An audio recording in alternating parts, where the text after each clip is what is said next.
So today I'm going to do the Racing to Read book tag for the Reading Rush. And I thought these questions were so fun, so I decided that I was going to include a sort of bookish workout in this video, if you will. So I'm going to answer one of the questions before each set, I guess. Yeah, so let's see how many uses we can put these books to. So the first question is a warm-up. What is a book that stretches your mind? And for me, it's a book I'm reading right now.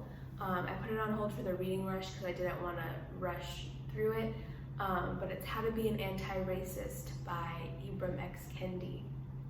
And I've been learning so much reading this book, but also he simplifies everything down to its very core. I've just been so inspired to take a really critical look at all of the policies on my local, state, and federal level, and try and advocate for change that way, because policy is really where everything is. So that book has definitely stretched my mind and is gearing me up to learn more about anti-racism work and to just be a better human out in the world. So now to the workout, and to start with, we're gonna do some book lunges.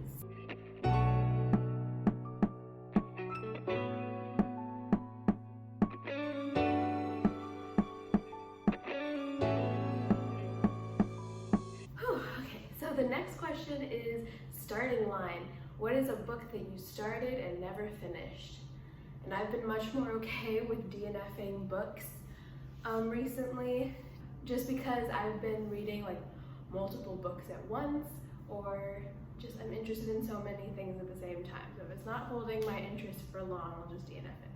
But one of the first books I ever DNF'd was Gathering Blue by Lowry. So I read this because I loved The Giver, and for some reason I just could not get through this book. It felt nothing like The Giver, and it just didn't hold my interest very much. Yeah. So I never finished it. So next we're gonna do a little core workout.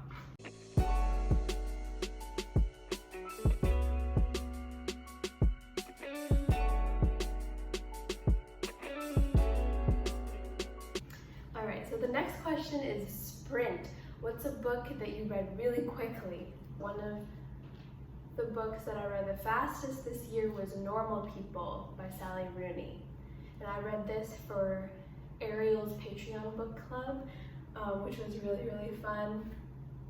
And I read this in technically 2 days, but I stayed up really late on the first day and almost finished it. I don't know why it grabbed my attention so much, but I did really like that book. I'm currently watching through the show because it's on Hulu, and it is pretty good. It feels really faithful to the book so far. The next, we're just gonna do some tricep dips.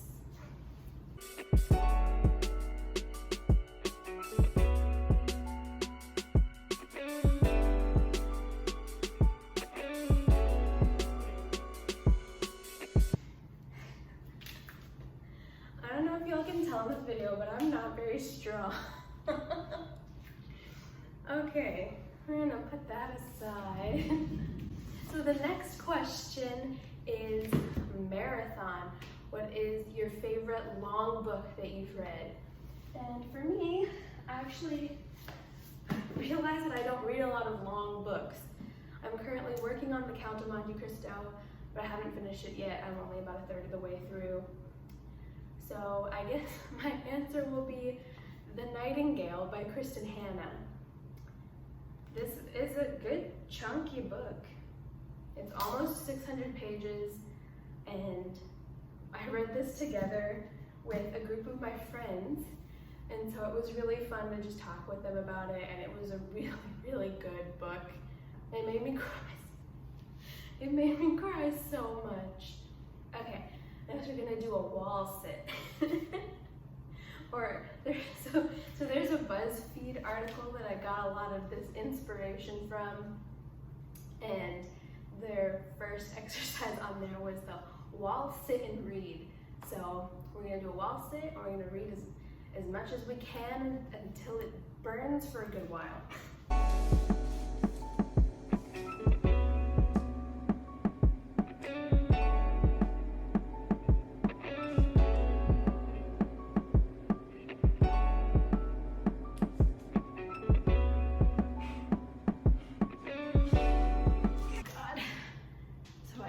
Through one page.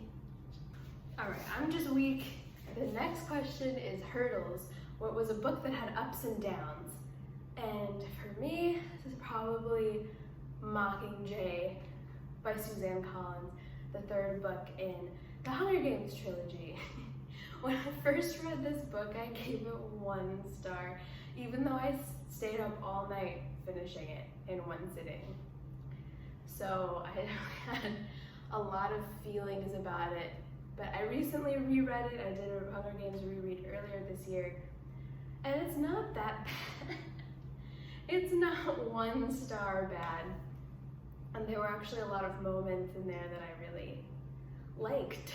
It's still not like a 5-star book for me, but I can recognize that with the downs there are also some ups there. So next we're gonna do some squats, because a book that has up and downs. Get it? Do you see what I'm trying to do here?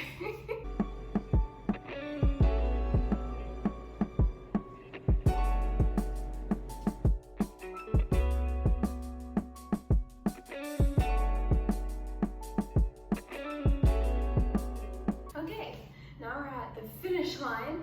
A book that you were proud to finish.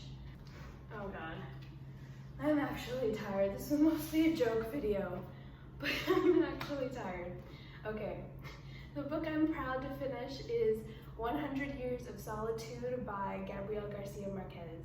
A few years ago, I was going through a whole discovering magical realism and falling in love with magical realism, and this was the first book of that genre that I read, and I loved it. It was really confusing because of all of the names and everything.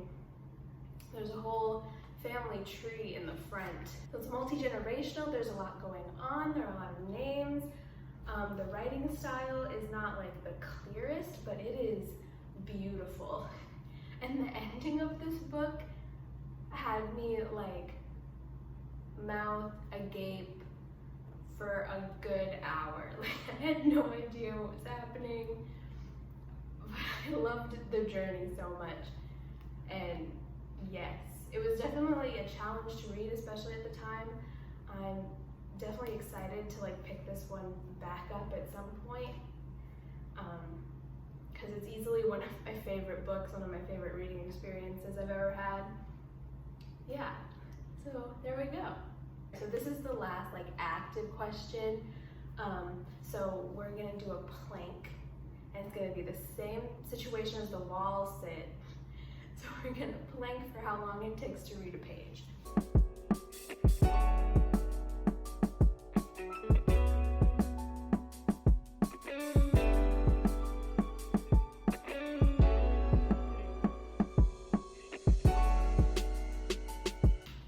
I think what we're really learning during this video is that I'm not very strong.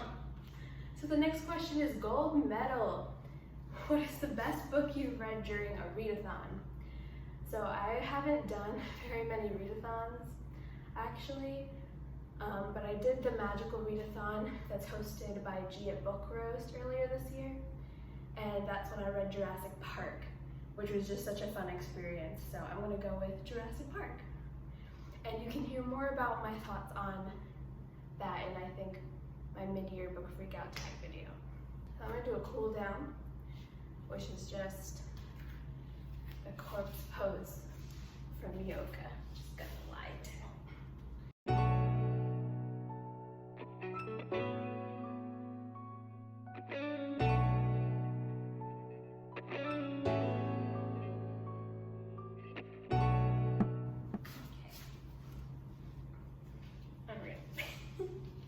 That is one that I am good at. The last question is participation ribbon. What is underrated book you wish was talked more about. I was struggling a little bit to come up with an answer for this one, but I'm gonna go with What the Eyes Don't See by Hanna-Attisha. And this is a book about the Flint water crisis by a doctor who was doing research about elevated lead levels in children's blood in Flint, Michigan. And this book is really good. You get to hear about like her background and her whole journey being like learning about what was happening with the water in Flint and doing whatever she could to get concrete evidence of what was happening and present it to officials to get them to change the water supply. But it's also infuriating because when you see how like the officials were responding to her work, and they just like don't want to listen. And talking about it, it actually feels incredibly relevant to like the pandemic right now, actually. I would very highly recommend that book. It was very good and very eye-opening. That's everything. That is my racing to read tag. I hope you enjoyed chatting and working out with me or watching me make a fool of myself. That's what I'm here for. I'll see you in the next one. Happy reading!